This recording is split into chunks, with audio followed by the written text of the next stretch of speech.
There is a concept of I am explained by Neville Goddard in many of his lectures, where he is pointing out to something that is that kind of us most people will ignore, which is your higher self, your I amness, which he calls the Christ within man. And the reason why I wanted to talk about this is that there are two aspects of us, me. I have two aspects within me. There is the human mind, the human personality, my intellect, and this body. And then there is a deeper self, or you can call it subconscious mind, like The Power of Subconscious Mind by Joseph Murphy. And or you can call it the unconscious, the superconscious, whatever, or our deeper self. Now, have you noticed that your body is regulating on its own? Your blood is pumping, you're not consciously pumping your heart, and when you want to move your hand, you don't think about it, you can move it. So who is doing all that animation? Well, that's our subconscious mind, the deeper mind, or the I amness that Neville Carter talks about. Now, why is this important uh, for this? Why is this concept important? Well, when people come to manifestation and deliberate creation, they try to micromanage everything, like from their conscious mind, uh, our surface self, the me that you call.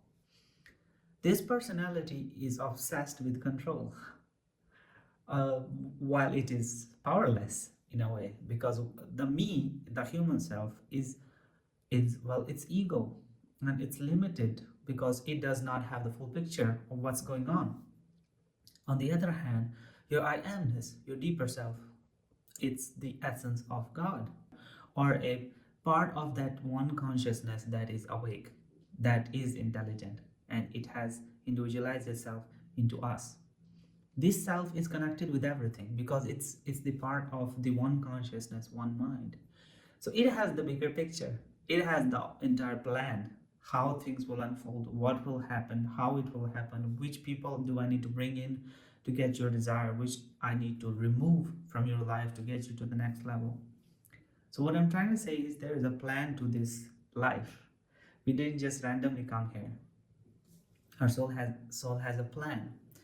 And giving the example of previously that your heart is pumping on its own, there is a deeper set of programming or a instruction set or higher intelligence that is doing all that. It's healing your wounds. Similarly, it is bringing all that you cannot think of into your life. For example, the random people that you see on the street, they are being animated by this higher self.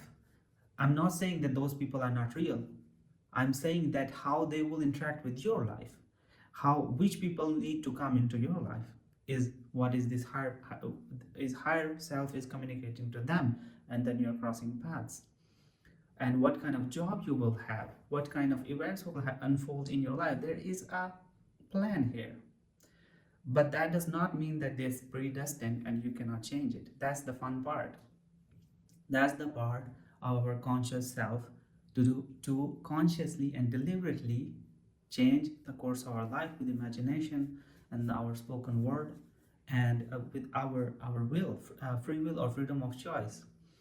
But when people come to the deliberate creation, is they try to control everything, which is impossible by the self, the small self, the me, the personality. Why? Because it doesn't have control over everything.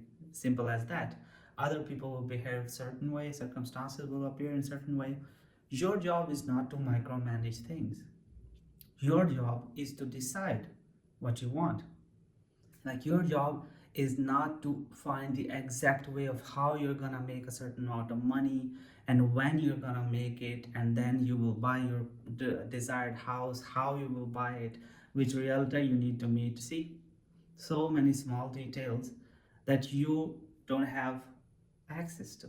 So you obsess over them, you try to micromanage all the way to your desire and everything in your life. But you don't need to do that. You, as Neville Goddard says, go to the end. Fulfill your end in your imagination.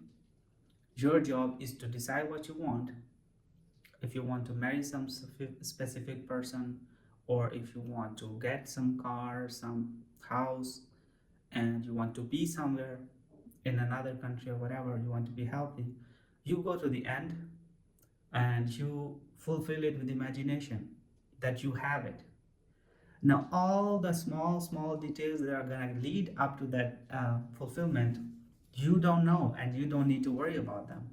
But we do, what we do is we focus on every single step toward all the way to fulfillment, and we get derailed, we get discouraged, and then we get depressed because the little self does not have the big picture. And we ignore the real resource of power, which is our I amness. In the later lectures of Neville Goddard, all he talked about was the I am, the inner man, because the inner man is the higher dimension, as he would call it, the fourth dimensional self, which is free from this time and space, because it's a spirit. It's not body. It's not a body. It doesn't need to be confined by the laws of our reality. It's separate from, it's about, it's higher dimensional being. So it, when we sleep, we, as Neville says, that we are experiencing a lot of things in the higher dimension. Our fourth dimensional self leaves the body and have a lot of experiences. So this higher dimensional self, the inner man, is the source of real power, and we need to allow it to construct the master plan to get what we want, and let go of these everything falling into place and micromanaging, and because that is what most people do. I get a lot of questions on my Instagram and from a lot of people, and I've been there. It's not I'm not trying to judge you, but you ask me the questions, you tell me a story of the past, you tell me what you want, and you are obsessing over details. You're obsessing over the middle or the past, or how that person left you, or how something you want is not happening, or how will it happen. It's all details. You're trying to figure it out from the personality, the ego, the small self. So it feels scary. Of course it will, because you don't know, I don't know, nobody knows how bigger things or bigger desires in our life are going to unfold.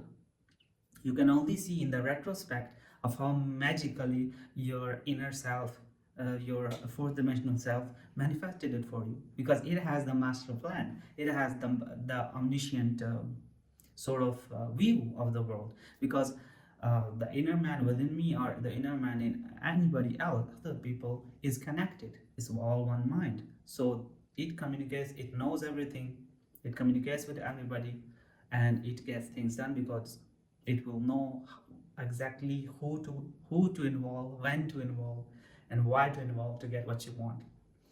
So I have learned this uh, time and time again, and I still go I still obsess over details. That's the human experience, I guess. The human mind will obsess over details. It's our intellect that wants to find things and control things, and I guess that's the test of this life, is to let go of control and allow things to come to you via your spiritual side, your spirit self. And I guess that's what Neville tried to convey in the last lectures, because he really was fascinated by this idea of this higher self. And I guess he realized that finding the real self, I guess, that is the main goal of this experience. So I hope I made this concept clear for you guys. So until next time, bye bye.